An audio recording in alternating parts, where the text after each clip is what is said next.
એક મકાનમાંથી બીજા મકાનમાં શિફ્ટ થવાની વેદના એમના સિવાય બીજા કોઈ નહીં સમજી શકે. કે ખાલીપણાનું ભાન મને એ દિવસ થયું, મારી બાજુનું ઘર જે દિવસ ખાલી થયું. દુખાવો ખૂબ છે ડાબા ખભાના ભાગમાં, હું તો ત્યાંનો ત્યાં જ છું, શું અંદરથી કોઈ ચાલી ગયું? મારા ફાધરે કે જીવનમાં મને છે ને એવું નહીં કીધું કે તું આ કર કે આ કર. એ બે ચોપડી ભણ્યા હતા, એ વધારે ભણ્યા નહોતા. પણ એમણે ક્યારે મને એવું ના કીધું કે તું લેસન કરવા બેસ, તું વાંચવા બેસ. એ છૂટક મજૂરી કરનારા માણસ હતા, કાચ ફિટિંગનું કામ કરતા.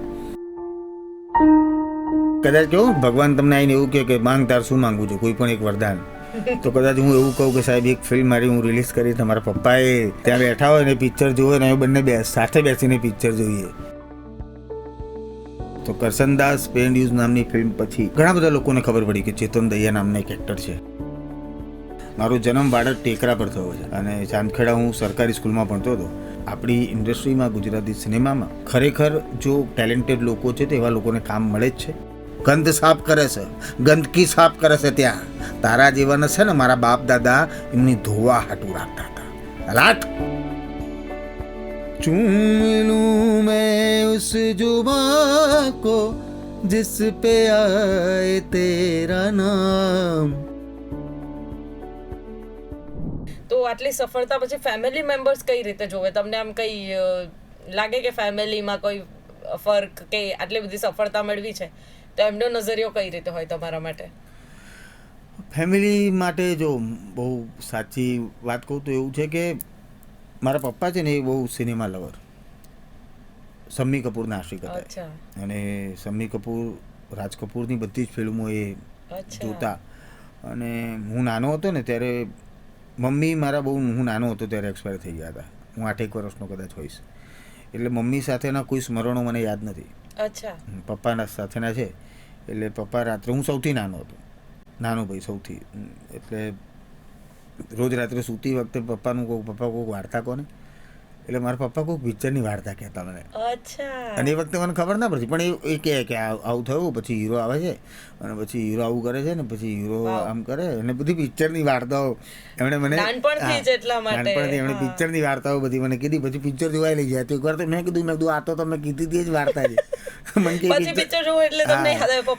કે પિક્ચર એમ, એ બહુ સિનેમા લવર હતા. અને તમે જે પ્રશ્ન કર્યો કે ફેમિલીમાં, તો મેં જ્યારે મારા ફાધરે કે જીવનમાં મને છે ને એવું નહીં કીધું કે તું આ કર કે આ કર. એ બે ચોપડી ભણ્યા હતા, એ વધારે ભણ્યા નહોતા. પણ એમણે ક્યારે મને એવું ના કીધું કે તું લેસન કરવા બેસ, તું વાંચવા બેસ, તું હોમવર્ક કર. એ છૂટક મજૂરી કરનારા માણસ હતા, કાચ ફિટિંગનું કામ કરતા. એમની સાથે રવિવાર હોય ત્યારે હું એમની જોડે જતો. રવિવારે રજા હોય એમની, એ કાચની દુકાનમાં નોકરી કરતા, એટલે ત્યાંથી ઓર્ડર હોય ત્યારે જાય. રવિવારે રજા હોય એટલે રવિવારે આજુબાજુની સોસાયટીમાં પોતે કાચ લગાવવા જાય તો એનાથી 2 પૈસા થોડા મળે એમ. તો એમની જોડે હું પણ જતો ઘણી વાર. ને એમની સાથેના ઘણા પ્રસંગોના કારણે કહેવાય ને કે તમે તમારા બાળકોને જ્યારે શીખવાડવા બેસો છો ને ત્યારે બાળક શીખતું નથી, બાળક તમને જોઈને શીખતું હોય છે. એટલે મારા પપ્પા એમ કહીએ તો મને કંઈ શીખવાડ્યું નહીં, પણ એ જે રીતે જીવન જીવતા હતા, એ જે રીતે જીવનને માણતા હતા ને એના પરથી મને ઘણું બધું શીખવા મળ્યું એમની પાસેથી. અને મને એક જ આમ અંદર કહેવાય ને કે મેં જ્યારે ગુજરાત કોલેજમાં ભણવાનું શરૂ કર્યું અને 2005માં મારા ફાધર એક્સપાયર થઈ ગયા. પપ્પા એક્સપાયર થયા ને ત્યારે અત્યારે હું આટલી બધી ફિલ્મો કરું છું તો મને સતત એવું ફીલ થયા કરે છે કે જો પપ્પા આ ફિલ્મો જોયું હોત તો એમનો કદાચ એ રાજીપો બહુ અલગ હોત. હા, મારો નેક્સ્ટ સવાલ એ જ હતો કે તમને આમ આ મોમેન્ટે એવું થાય કે પેરેન્ટ્સ તમારા સાથે હોત, એસ્પેશિયલી કે પપ્પા માટે 100% એવું થાય કે પપ્પાને બહુ એવું હતું કે હા. અને એકવાર છે ને હું સેકન્ડ યરમાં કે એમાં હતો અને ત્યારે એક નાટક હતું, એનો શો રંગમંડળ અહીંયા પ્રીતમનગર ખડા પાસે રંગમંડળ કરીને એક જગ્યા છે, ત્યાં નાટકનો શો હતો. એટલે મેં પપ્પાને કીધું કે તમે આવજો ને નાટક જોવા માટે. હવે એકદમ લોઅર મિડલ ક્લાસવાળા ફેમિલી અને ગરીબ, ઘણીવાર શું હોય ખબર છે, માણસ વધારે પડતો એક અવસ્થામાંથી પસાર થાય ને તો માનસિક રીતે બી એવો થઈ જાય.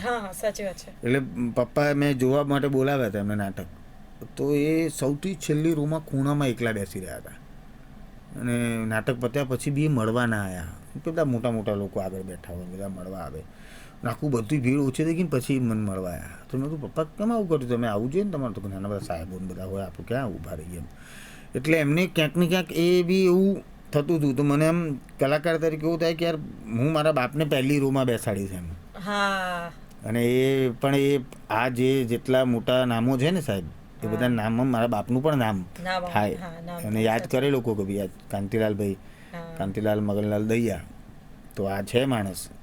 અને અત્યારે ફિલ્મો આટલી બધી દર શુક્રવારે કદાચ મહિનામાંથી 2 દિવસ તો મારી ફિલ્મ કદાચ રિલીઝ થતી હોય છે અને પ્રીમિયરમાં જવાનું થતું હોય છે. દરેક પ્રીમિયરમાં ક્યાંક ને ક્યાંક એ યાદ આવે કે પપ્પા હોત તો. પણ હું એવું માનું છું કે આ જે યુનિવર્સ છે એમાં ક્યાંક ને ક્યાંક એ આ વાત સાંભળતા બી હશે, જોતા પણ હશે અને બહુ ખુશ થતા હશે. અને ઘણા મારા મિત્રો છે, રાગી જાની બહુ અંગત મિત્ર છે, મને સતત એવું કહેતા હોય છે કે તું જે કંઈ પણ અત્યારે તને સફળતા કે જે કંઈ છે ને એ તારા પૂર્વજોના કે તારા ફાધરના ગ્રેસ ઓફ એમના આશીર્વાદના કારણે તું આજે અહીંયા છે. અને એ તો આજીવન આપણે ઋણી રહેવાના એમના. પણ એ એક કહેવાય ને કે દરેક કલાકારની લાઈફમાં એક અંદર ખૂણે જો કોઈ વસવસો હોય તો મને આ જ વસવસો છે. અને એટલે તમારી માટે એવું કહી શકું કે મમ્મીના કરતા તમારી પાસે પપ્પાની પેલી મેમરી બહુ અને પેલું કહે ને બધા એવું કહે મમ્મીએ મને આ વાર્તા સંભળાવી હતી, આ હલડું તો તમારી માટે પપ્પાનું કહી શકાય. ફિલ્મો બધી. અને કદાચ કેવું ભગવાન તમને આવીને એવું કે માંગ તાર શું માંગવું છે, કોઈ પણ એક વરદાન, તો કદાચ હું એવું કહું કે સાહેબ એક ફિલ્મ મારી હું રિલીઝ કરી, તમારા પપ્પાએ ત્યાં બેઠા હોય ને પિક્ચર જોવે ને અમે બંને સાથે બેસીને પિક્ચર જોઈએ, તો એ કહેવાય ને કે એ વિશ છે એમ કે જો પેલું અલાદીનનો જીન બીન મળી જાય તો પૈસા તો ચલો બાજુ પર ગયું, આ મુમેન્ટ મારે જોવી છે ને જીવવી છે એમ. એટલે આમ એવું કહી શકાય કે તમને મમ્મી સાથે ના નથી સંભાળના, એ કદાચ ઉંમરના કારણે બી. અને પપ્પા સાથેનું બહુ અલગ જોડાણ હતું એમ. એટલે પપ્પા હું જમવાનું બનાવતા બી પપ્પાના કારણે શીખ્યો. હું ખીચડી બનાવતો કે શાક બનાવતો કે રોટલી બનાવતો, આ બધું બનાવતા પપ્પા સવારે જમવાનું બનાવીને નીકળી જાય, પછી ઓફિસ જતા રહે, એટલે નોકરી જાય, પછી નોકરીથી પાછા આવે, પછી ફરી પાછું રાત્રે આવીને જમવાનું બનાવે. અને એક તો સાયકલ લઈને જતા હતા, એટલે સાયકલ લઈને જાય, નોકરીથી પાછા સાયકલ લઈને આવે, તો એ થાકેલા હોય. પણ કહેવાય ને કે બાપ તો બાપ હોય છે, એ તો તમને ક્યારેક એવું ખબર ના પડવા દે કે થાક્યો છે. એ તો સતત એવું કહે ને બધું ઓકે છે. તો એ વખતે મને એવું થતું હતું કે હું થોડીક તો હેલ્પ કરી શકું એમને. તો પછી હું ખીચડી બનાવતા કે આવે ત્યારે હું એ બીજું બધું ચલો બરાબર છે, ખીચડી બનાવીને રાખું, શાક સમારીને રાખું, તો આને વઘારે, પછી ધીમે ધીમે શાક બનાવતા બી હું શીખી ગયો. તો એ બધું ક્યાંક ને ક્યાંક જોઈને જ શીખવાની આખી વાત થઈ એમ લાઈફમાં. અને અત્યારે જે ફેમિલી તમે કીધું કે લોકોનો જોવાનો દૃષ્ટિકોણ ને એ વાત મુદ્દા પર આપણે પાછા આવીએ ત્યારે મારી વાઈફ છે શબાના, એ મેકઅપ આર્ટિસ્ટ છે. હા, એ પણ આ ફિલ્ડ સાથે જ છે. મારો દીકરો એક બીજો મોટો દીકરો છે, 2nd યરમાં છે, એ બી ડ્રામામાં જ ભણે છે. દીકરી છે ગઝલ, તો ગઝલને તમે ભૂરાભાઈમાં જોઈ હશે, નાની ટેણી. એ ગઝલનું ડેબ્યુ છે ભૂરાભાઈ. એમ કબીરનું પણ એક મારું નાટક હતું 3 ડોબા તોબા તોબા, તો કબીરનું ડેબ્યુ પણ એ નાટકમાં હતું. એ નાટકમાં એને એન્ટ્રી કરાવી દીધી. તો અત્યારે તો હવે ફેમિલી હા, એટલે ફેમિલી આખું આ. અને પહેલાં એવું હોય ને કે ભાઈ એવું મને સમાજવાળા એવું કહેતા કે જ્યારે હું ભણતો હતો ત્યારે શું કરે, તો મેં હું નાટક કરું તો કે એ તો બરાબર, કામ ધંધો શું કરે. આ વસ્તુ કવિઓ સાથે પણ બહુ થાય છે, આવું મને કહેતા હતા. અને અત્યારે એવું છે કે હું જઉં ત્યાં ઓછામાં ઓછા 30-40 જણા ઊભા હોય છે મારી જોડે ફોટો પડાવવા માટે. અને હવે એવું પણ કહે છે કે આમાં છોકરાને લઈ જજો ને યાર, તમે જાઓ છો ત્યાં, તમે આમ જોજો ને, આનું જોજો ને, આનું કંઈક થાય તો જોજો ને. હા, એટલે કદાચ હું એવું માનું છું કે આ બધું જ છે સફળતાના કારણે છે. જો સફળતા ના મળી હોત તો આજે પણ એ જ કહેતા હોત કે તો બરાબર, કામ ધંધો શું કરે. આવું મારા જેવા ઘણા બધા કલાકારોને ક્યાંક ને ક્યાંક સાંભળવા આજે પણ મળતું હશે. તેનો જવાબ આપણે વાતથી નથી આપવાનો, કરીને બતાવવાનું. અને પછી તમને એ સવાલ કોઈ નહીં કરે. તમારી એક ફિલ્મ હતી, એનું પોસ્ટર હતું જેમાં તમારો જે લુક હતો એ બહુ ડરામણો હતો. એનું નામ હું ભૂલી રહી. ફુલાડી વાળી ફૂલ દાઢી હતી. દાઢીવાળું પોસ્ટ આઈ એમ મૂન. હા હા આઈ એમ મૂન, એનો જે લુક હતો હા હા હા, હાથમાં કુલાડી છે એની, આ લોહી લાગેલું છે ને એ પ્રમાણે. તો વ્યુઅર તરીકે તમને કેવું લાગ્યું તો પહેલી વાર જ્યારે તમે જોયું હા ત્યારે? એટલે મને એવું થયું કે અરે યાર આ તો એટલે હોરિબલ તો છે જોઈને લાગે છે. તમને પણ ડરામણો લાગ્યો? હા એટલે મને એ માણસ જોઈને એવું લાગ્યું કે આ યાર ખૂંખાર છે એમ. એટલે જે તે સમયે આપણે જે પાત્ર ભજવવાનો પ્રયત્ન કર્યો છે એ ફોટોમાં તો દેખાય છે, એટલે આપણને જોઈને એવું થાય કે આ ક્યાં બાત હે. અને લોકોએ ઘણા બધા લોકોએ એને એપ્રિશિએટ બી કર્યો હતો કે આ કડક પોસ્ટર છે, કડક લુક છે. ઘણા શું લુક જ કડક હોય છે, પિક્ચર એટલી કડક નથી બી હોતી. પણ કલાકાર તરીકે કહીએ ને કે તો પ્રયોગ છે ભાઈ. તો હવે તમે વર્સ 2 માં અમને બધાને ડરાવવાના છો, એટલે હિતેન કુમારે જેમ ડરાવી દીધા હતા, એટલે લિટરલી હું તમને કહું વર્સ જ્યારે આવી ને તો એ ટાઈમે મમ્મીઓ બહુ ભોળી હોય, એટલે મમ્મીને પહેલી વાર જ્યારે અમે ફિલ્મ બતાવી તો મમ્મી લિટરલી પાણી નહીં પીવાનું કોઈનું. તો હવે બીજી વાર એ થવાનું છે? જો ફિલ્મ છે ને એ એવું હું માનું છું કે કહેવાનું માધ્યમ નથી. થોડું કહી શકો? હા એટલે તમે વર્ષ 1 જોઈ છે બધાએ, આ લેવલ 2 છે. લેવલ 2 છે બસ. તો એટલે તમે જે જોયું છે એનું મોટું સ્વરૂપ વધારે તમે ડરાવશો, કારણ કે તમે ડરાવો છો, એકચ્યુઅલી ડરે છે લોકો. હવે આમાં કેવું છે કે જો વર્ષમાં 2 પ્રકારના પાત્રો છે, કાં તો કોઈક ડરે છે કાં તો કોઈ ડરાવે છે. એટલે હવે ઓપ્શન તો આમાંથી તમારે બીજું કંઈ વિચારવાનું છે જ નહીં. તો બસ આ સરપ્રાઈઝ છે અને સરપ્રાઈઝ રહે વધારે સારું. અને આ સરપ્રાઈઝ પછી પાછા આપણે મળીએ. હા 100%. સરપ્રાઈઝ પછી પાછા મળીશું. આ ફિલ્મ ઓગસ્ટમાં આવી રહી છે ને ઓલમોસ્ટ? હા કદાચ જુલાઈ ઓગસ્ટનું, એટલે અત્યારે તો બધું પોસ્ટનું કામ ચાલી રહ્યું છે, એટલે પત્યા પછી એક્ઝેક્ટ આઈડિયા આવે. અને શું થાય રિલીઝના ઘણા બધા પ્રશ્નો હોય છે કે જે તે સમયે બીજી કોઈ ફિલ્મો આવતી હોય, એટલે પ્લાનિંગ કર્યું હોય, કદાચ એ થાય પણ ખરું અને ના પણ થાય. એટલે તમે તમારા અંદર એક આખી યુનિવર્સિટી ઊભી કરી દીધી છે કે કઈ રીતે આવવું, કઈ રીતે સીડી ચડવી, કઈ રીતે પાસ થવું, એ આખું તમે તમારા અંદર રાખી દીધું છે. એટલે મેં કીધું પેલું કલાને પોતાના અંદર ઉતારી દીધી છે. અભિનય તો બધા કરે જ છે, પણ જે કહેવાય ને કે એના સ્ટેપ્સ ખબર છે, તમને બારીકી ખબર છે બધી જ વસ્તુની. એટલે એ તમારા જોડે રહેતા લોકો માટે છે ને બહુ પ્લસ પોઈન્ટ થઈ જાય કે હંમેશા શીખવા મળે. કારણ કે હું જેને મળીને ઓલવેઝ એવું કે હા જોડે મળીએ ને તો શીખવા જ મળતું હોય. એ 2 શબ્દો હોય કે 2 અનુભવો હોય, બધા શીખવા જ મળે. પણ એટલે કેવું છે કલાકાર તરીકે હું પણ શીખી રહ્યો છું કરતા ઘણું બધું કરતા. અને પેલું એક એવું છે ને કે ઘણા એવું કે આ પાત્ર મેં ભજવ્યું. હું એવું કહું છું મેં પાત્ર નથી ભજવ્યું, પાત્રએ મને ત્યાં સુધી પહોંચાડ્યો છે.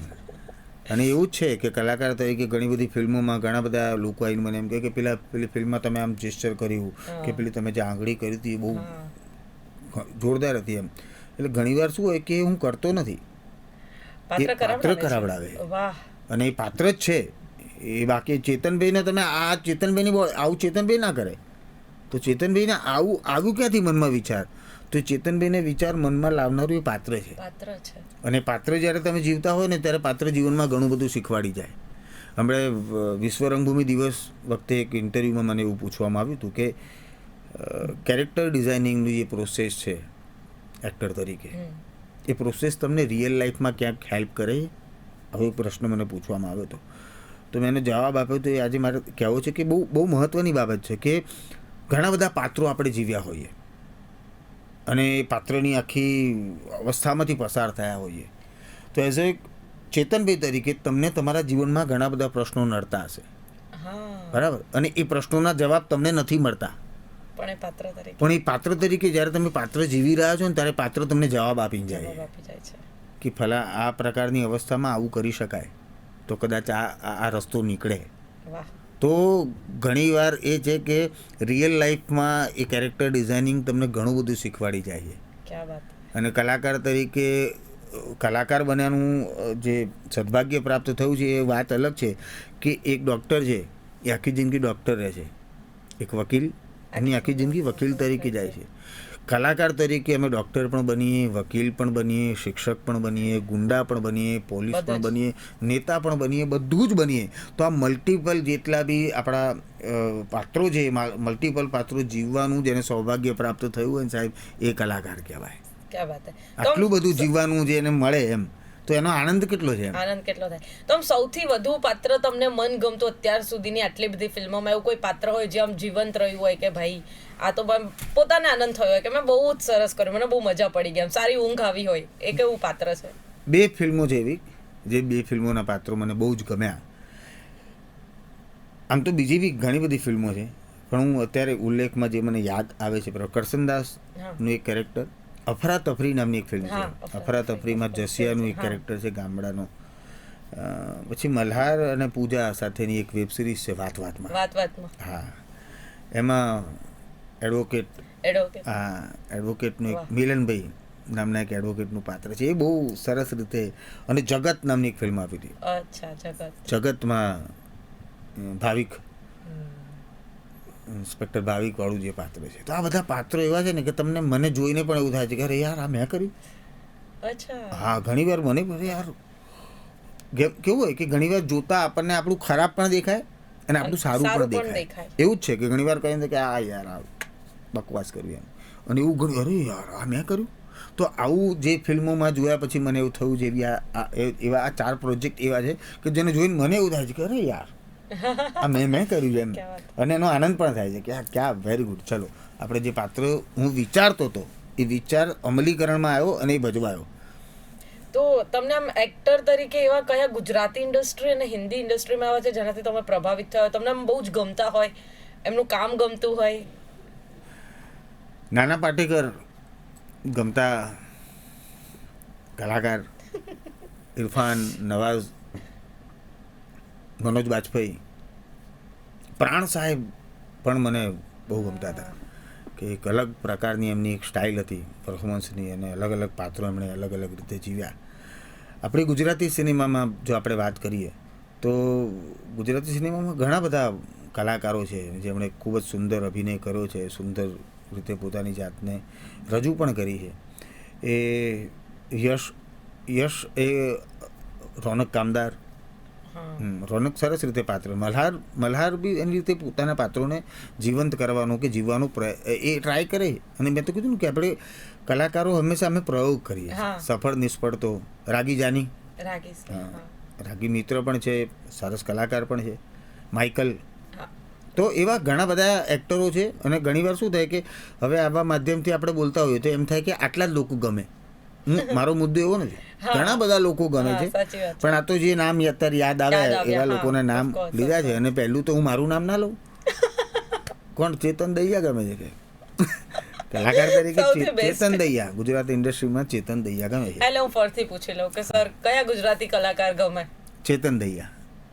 બસ હવે એડિટમાં નહીં કરો. એટલે મને મજા આવે ને એમ પૂછવાની, ને તમે તમારું જ નામ દો. એટલે હવે મને કોઈ પૂછશે તો હું આવો જ જવાબ આપીશ. કયા એન્કર ગમે, કયું ગમે, તો હું મારું જ નામ આપી દઈશ. બરાબર. એટલે મને બધા એવું જ કીધા હતા, તમે ઇન્ટરવ્યુ લેતા 4 વસ્તુ તમને શીખવી જશે. અમુક વસ્તુ આમ સાચી સાબિત થઈ રહી છે જોડે જોડે. એટલે આમ મને છે ને તમારી મેરેજ લાઈફ વિશે જાણવામાં બહુ ઇન્ટરેસ્ટ હતો. આપણે પહેલા પણ જ્યારે મળ્યા હતા ત્યારે પણ આપણે વાત કરી હતી એ ટોપિક પર. એટલે મને આમ ત્યારથી સમજાવો ને કે કઈ રીતે તમે મળ્યા, કઈ રીતે તમારું લગ્ન જીવન, કઈ રીતે લગ્ન કર્યા, તમને બહુ જ સપોર્ટ છે. તો મને એ જાણવું છે. લવ મેરેજ છે, અને પ્રેમ, લવ પછી એરેન્જ ને જે ગણો એ. શું થાય છે ખબર છે? પ્રેમ એ પ્રેમ છે. એને તમે નાત, જાત, ધર્મ આ બધાથી બહુ પર થઈ ગયેલી વાત છે. અને હું એ જ જીવી રહ્યો છું, એટલે એનો આનંદ છે મને. અને મારી વાઈફ શબાનાએ જીવનમાં ઘણો બધો એટલે ઘણી બધી રીતે મને હેલ્પ કરી છે. લાઈફના ઘણા એવા સમયો હતો કે જ્યારે કંઈ જ નહોતા આપણે, ત્યારે કોઈ પડખે આવીને ઊભું રહ્યું હોય તો એ મારી વાઈફ છે. અને એણે બહુ જ સપોર્ટ કર્યો એ જે તે સમયમાં. એ જોડે રહી, આજે પણ એ જોડે જ છે. અને સતત એવું કહેવાય ને કે મારા જીવનમાં એવું છે કે મમ્મી 8 વર્ષની ઉંમરે ગુજરી ગઈ, કોઈ સગી બહેન હતી નહીં, એટલે બહેનો સાથેનું કોઈ બહુ વધારે પરિચય જીવનમાં ક્યાંય બન્યો એવો નહોતો એમ કે જેને બહુ નજીકથી તમે ઓળખવાનો પ્રયત્ન કર્યો હોય કે આ. તો શબાના અને અમે બંને મિત્રો હતા એમ. સૌથી પહેલાં મિત્રો જ હતા, પછી મિત્રતા પ્રેમમાં પરિણમી અને અમે મેરેજ કર્યા. અને આજે અમે જે કંઈ અત્યારે બાળકો બી છે અને સરસ રીતે અમે જીવી રહ્યા છીએ. પણ એવું કહેવાય ને કે તમારું પાર્ટનર કેવો હોવો જોઈએ. તો એવું મને એવું સતત થાય કે તમારા જે તે સમયે જ્યારે તમે તૂટતા હો ત્યારે તમને બચાવી લે, જ્યારે તમે પડતા હો ત્યારે તમને પકડી લે, અને જ્યારે તમે ટટ્ટાર ઊભા થઈને ચાલતા હો ને ત્યારે બિરદાવી લે. વાહ. તો એવું પાત્ર જે તો એ લાઈફ પાર્ટનર છે. આપણે ત્યાં શું થાય છે, ઘણીવાર સફળતા મળતાની સાથે સાથે પરિવારમાં ઘણા બધા પ્રશ્નો શરૂ થતા હોય, પણ એવું મારી લાઈફમાં નથી થયું. અને સરસ સમજેવી ધર્મપત્ની, બાળકો બધા મળ્યા છે. અને ભારતીય છું, ઇન્ડિયામાં જન્મ્યો છું, ભારતીય છું, એટલે ભારતમાં ઉજવાતા બધા તહેવારો હું માથું ઊંચું કરીને ઉજવું છું. દરેક તહેવારનું મારા માટે એક અલગ મહત્ત્વ છે અને ઉજવું છું. અને જેટલા લોકો ઉજવે છે એને રિસ્પેક્ટફુલી માનું પણ છું. કલાકાર તરીકે જ હોય, અને અમે કલાકાર તો એટલે અલગારી પ્રકારના લોકો છીએ. જે મજા આવે, આનંદ આવે, કરવું જોઈએ. હંમેશા કોઈનું સારું થાય એવું વિચારવું, કોઈનું ખરાબ થાય એવું વિચાર આપણા મનમાં ના આવે, બસ એ જ આશા સાથે જીવન જીવતા રહેવું. તો એ જ સાચું માણસ તરીકેનું, તમે જે માણસ તરીકેના મૂલ્યો આ જ હોવા જોઈએ કે તમારાથી કોઈનું જાણે અજાણે પણ ખરાબ ના થાય. તમે સતત કોઈકનું સારું કરતા રહો, સારું વિચારતા રહો, તો તમારી સાથે પણ સારું થશે અને સારા વિચારો સાથે તમે જીવન જીવતા રહેશો. ક્યા વાત હે. તો તમને આમ પહેલેથી, મતલબ તમારા વાઈફ હજુ પણ તમારો જ્યારે શો હોય તો એમને આવે છે? હા હા, આવે જ ને. એ મેકઅપ આર્ટિસ્ટ બી છે. એટલે ઘણી વાર તો વેલકમ ભૂરાભાઈમાં મેકઅપ જ કરતા હતા. બરાબર, એટલે એ તો જોડે હતા. આજે અત્યારે જય શ્રી કૃષ્ણ ડાર્લિંગનો મારો શો અમદાવાદમાં હોય તો દરેક શોમાં નાટક જો આવે જ. મારા પ્રોડ્યુસર બી એવું કહે છે કે ગોખવાનું છે એમ તમારે, તો કે ના ના, એને હું જોવા જાઉં છું સ્પેશિયલ. અને એ જોવે છે ને મજા બી આવે. એનાથી વધારે ખુશી શેમાં હોય? શું હોય, એ જ તો છે.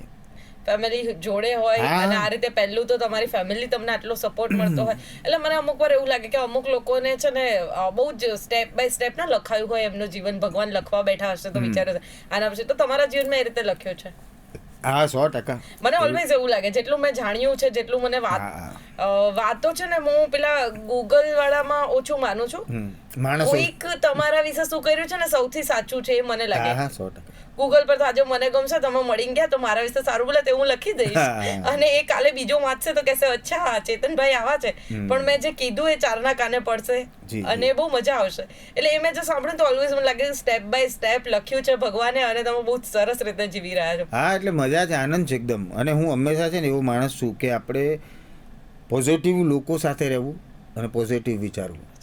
તો પાત્રો તમારા નેગેટિવ હોય છે, પાછા નેગેટિવ પોઝિટિવ બંને હોય છે. એટલે મારું કલાકાર તરીકે કામ છે ને કે સમાજનું પ્રતિબિંબ બતાવો, મારે સમાજને બતાવવું પડશે. તો તમને કે આપણા સમાજમાં આવા લોકો પણ છે, ઓફકોર્સ, અને એ છે જ. તો એવા લોકો બી કદાચ જોઈને સુધરી જાય તો સારું. પણ તમને પર્સનલી કયું ગમે? નેગેટિવ પોઝિટિવ બંને પાત્રો તમે નિભાયા છે? હા, મેં કોમેડી કેરેક્ટર કર્યા છે, નેગેટિવ પણ કર્યા છે, સપોર્ટિવ પણ કર્યા છે. પણ કલાકાર તરીકે તો દરેક પાત્ર જીવવાની એક મજા અલગ છે. પણ નેગેટિવમાં થોડીક વધારે મજા આવતી હોય છે. અને મારી સાયકો પ્રકારનું કોઈ કેરેક્ટર કરવાની બહુ ઈચ્છા છે. અને હું પોતે પણ હવે કોઈના લખે તો આપણે લખશું એમ એવું કરીને વિચારી રહ્યો છું કે થોડુંક સાયકો પ્રકારનું એકાદું કેરેક્ટર ને એકાદી વાર્તા આપણે ડિઝાઇન કરીને. એટલે હવે કંઈક ખતરનાક આવી રહ્યું છે, હું ઓડિયન્સને કહી શકું ભાઈ 100% વેઇટ કરવું જોઈએ અને છે, કરશું. તમે નાના પાટેકરનું કીધું એટલે એ મગજમાં ફિટ થઈ ગયું કે ભાઈ એ જે તમારા અમુક રોલ્સ છે ને એમાં દેખાય છે. તમે જે જેના નામ લીધા ને તમારા રોલ્સમાં એ બધું દેખાય છે. અમને તમારી અભિવ્યક્તિ જ્યારે તમે કરતા હોય એક્ટિંગ ત્યારે દેખાય. એ પાત્રો અમુક મૂવીના પાત્રો હોય કે તમારામાં એ છાંટ કહેવાય. જરૂરી નથી કે વારસો આગળ લઈને ચાલે, પણ જે શીખેલું છે ને એ બધાની છાંટ દેખાય, પછી એકની ના હોય, અને બહુ સરસ રીતે રજૂ થાય, અને તમારામાં થાય છે. અને હું છે ને કલાકાર તરીકે એવું માનું છું કે સંવાદો બોલી જવાય, અભિનય નથી. સંવાદો તો દરેક જે યાદ કરે બોલી જાય, પણ બે સંવાદોની વચ્ચે જે જગ્યા છે ને ત્યાં જે જીવે છે ને એ કલાકાર છે, એ પાત્ર છે. તો બિટવીન ધ લાઈન તમે જે જીવો છો ને એ પાત્ર છે. અને એ જેટલા કલાકારો જીવે છે ને એ લોકોને બહુ યાદ રહે. એટલે એ જ હું પ્રયત્ન કરું છું કે હું પાત્રને જીવવાનો પ્રયત્ન કરું, એ પાત્ર જીવવાનો આનંદ લઉં, અને એ પાત્ર જીવ્યાનો એક તમને કહેવાય ને કે એક સંતોષ તમને મળે કે આ ક્યાં બાત હે, મજા આવે એમ. તમારા પાત્રો પછી તમને તો 100% સંતોષ મળે છે? સરસ વાળી ઊંઘ આવતી જ હશે? હા, ઘણી વાર આવે બી છે, ઘણી વાર નથી પણ આવતી. ઘણા પાત્રો જગાડી પણ જાય છે. જગાડી પણ જાય છે. કેવું કે ઘણા પાત્રો ઊંઘાડે ને પેલા અમારે શુભરાત્રિનો એક સંવાદ છે એવો કે સારી વાર્તા હોય ને એ તમને ઊંઘાડે અને સાચી વાર્તાઓ જગાડે. તો આ શુભરાત્રિનો સંવાદ છે ને, સરસ લાઈન લખી છે. તો એવું છે કે હું સારું કરું છું તો ઊંઘ આવે છે, પણ ક્યારેક કંઈક સાચું ભજવી લઉં છું ને તો ઊંઘડી પણ તો જાય છે. ઊંઘડી પણ જાય છે. સાચી વાત છે. અને ક્યાંક થાય છે કે યાર આ બી છે આપણા સમાજમાં. એટલે આવા છે ને બહુ બધા કિસ્સાઓ આવતા હોય છે. જ્યારે અમે લોકો પણ ન્યૂઝ લાઈનમાં છીએ તો દિવસના 4 એવા કિસ્સાઓ તો ડિસ્ટર્બ થઈ જતો. એઝ અ એક્ટર તો તમારે લોકોને તો ભજવવાના હોય. તો જ્યારે તમે કોઈ એવું પાત્ર ભજવતા હોય કે ઘણા બધા કિસ્સા એવા હોય છે કે ભાઈ અહીંયા દુષ્કર્મ થયું કે અહીંયા આ થઈ ગયું, તો અમારા લોકોનું બી એવું હોય છે કે પછી તમને ઊંઘ પણ ના આવે ને તમે આમ બહુ ચિંતિત થઈ જાઓ કે આવું ક્યારે અટકશે. તો તમે લોકો તો એ ભજવતા હોવ છો, તો એવું થાય કે આમ તમારા અંદર બહુ નેગેટિવિટી થઈ જાય. ઘણીવાર એવું થઈ જાય કે આમ શું કરીએ આને, કારણ કે તમે ભજવીને છૂટા નથી થઈ જતા, એ પાછું તમારી જોડે જોડાઈ જાય છે. તો એવું થાય કે કોઈ કેરેક્ટર તમારી જોડે રહી ગયું હોય. ઘણા હિન્દીમાં પણ એવા પિક્ચર્સ ને એવા એક્ટર્સોના મેં ઉદાહરણ જોયા છે કે અમુક એવું પાત્ર નેગેટિવ કેરેક્ટર કે કંઈ પ્લે કરે પછી એવું કહે કે હું થોડા ટાઈમ માટે આમ પેલું થઈ ગયો હતો, રિલેક્સ હા મારે થવું પડશે તો હા નથી સમજ આવતું કે આનાથી બહાર કઈ રીતે નીકળું. તો એવું તમારી સાથે, કારણ કે તમે આટલા બધા પ્લે નેગેટિવ બી કર્યા છે. હા, એટલે ઘણા પાત્રો છે ને તમારી પર એક અલગ છાપ છોડીને જતા હોય છે. અને હું હંમેશા કલાકાર તરીકે એવું માનું છું કે કલાકારે છે ને પાત્રને જીવવાનું જે શરૂ કરે ને ત્યારે કે હું કોઈ કલાકાર 100% પાત્ર જીવી શકતો નથી. 100% એ પાત્ર જીવવું એ બહુ અઘરું કામ હોય છે, કેમ કે પછી જો તમે બહાર ન નીકળી શકો એટલે તમારે 70-30 કે 80-20 એનો એક રેશિયો બનાવવો પડે કે 20 ચેતનભાઈ રહેવા જોઈએ. જો એ નહીં રહે ને તો આગળ જતાં બહુ તકલીફ પડશે. પછી ચેતનભાઈ જો એ જ પાત્ર બની ગયા ને તો પછી એમાંથી નીકળતા બહુ ટાઈમ લાગે. અને કલાકાર તરીકે મારે જે ઘર બી ચલાવવાનું છે, પરિવાર બી ચલાવવાનો છે, તો એક પાત્ર પછી એટલું બધું મારા પર હાવી થઈ જાય તો હું બીજા પાત્રો કેવી રીતે ભજવી શકું. એટલે હું બને ત્યાં સુધી હું સભાન રહીને પ્રયત્ન કરતો હોઉં છું કે આ ન થાય. અને પાત્રમાં વૈવિધ્યતા આવે એટલે વેરિએશન આવે ભજવણીમાં. એના માટે પણ ઘણી બાબતોનું હું ધ્યાન રાખતો હોઉં કે આ રિપીટ ના થાય, કે આ ના થાય. પણ અમુક પાત્રો એવા બી છે કે જે થોડોક સમય તમારી સાથે રહી ગયા હોય. એવું કોઈ પાત્ર હોય જે તમને આમ બહુ પેલું કરી દીધું હોય અંદરથી?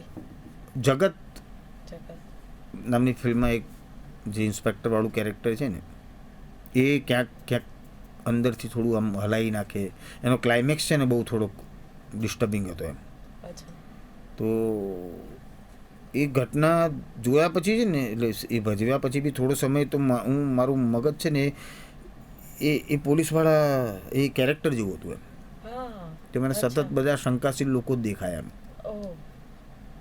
કેમ કે એમાં છે ને એવું છે કે તમને જે સામે દેખાય છે ને એ માણસ એવો છે નહીં, એની અંદર કેટલું બધું છે, કેવા પ્રકારની માનસિકતા ધરાવે છે. તો એવું ઇન્વેસ્ટિગેટિવ માઇન્ડ થઈ ગયું હતું એમ. અને કોઈ નાના બાળક સાથે કંઈ વાત કરતું હોય ને તો મને સતત પેલું જ દેખાય કે 1 મિનિટ આ બરાબર છે કે નથી. તો એ ઘણીવાર તમને એ તમારી પર અસર છોડી જાય. એવું કરશનદાસ વાળું પણ પાત્ર એવું હતું કે તણી તુમાખી વાત કરવાનું. હું બોલ્યા વગર ખાલી આમ નીકળું તો ઘણા લોકોને એવું લાગે કે આ કંઈક કરે નહીં સારું એમ. તો એ ઘણીવાર તમારી અંદર ક્યાંક ને ક્યાંક થોડી ઘણી એ પાત્રની એક અસર થોડા સમય સુધી તમારી સાથે રહેતી હોય છે. અને જ્યારે તમે બીજું પાત્ર ભજવો છો પછી એ ધીમે ધીમે એનાથી બહાર નીકળીને બીજા પાત્રમાં. હા, ખરેખર પત્રકારોથી લોકો ગભરાતા હોય. મેં આજે પત્રકારોને એ લોકોની ઓફિસમાં આવીને બીવડાયા. અને હું 100% એવું માનું છું કે જેમણે આપણને અહીંયા સુધી પહોંચાડ્યા છે એવા લોકોને તો બિરદાવવા જ રહ્યા સાહેબ. ડોળા ઊંકાળાસ, આંખો નીચી કર નહીં તો ફોડી નાખે. ખમો ભા ખમો, તમે કીધું છે એટલે એના પર હાથ નહીં ઉપાડવું, પણ આ હારાની ઓકાત નહીં મારી સામે આંખો મિલાવવાની અને મારી છોડીના સપના જોવો છે તું. હે તારા તે નામનો છેડ્યો એક તારો, તું મારી જય શ્રી હું કૃષ્ણકાંત તારો. અને આપણા ગુજરાતી કલાકારો આ કરી શકે છે ને કરી શકે છે. કલામાં એટલી તાકાત છે, એટલું કામ પણ છે નામની સાથે સાથે પૈસા પણ તમને મળે જ છે. મળે છે. તમે પોતે જે માનો છો, જે ફીલ કરો છો અને જે જીવો છો એ સ્ક્રીન પર દેખાવું જોઈએ. દેખાવો જોઈએ.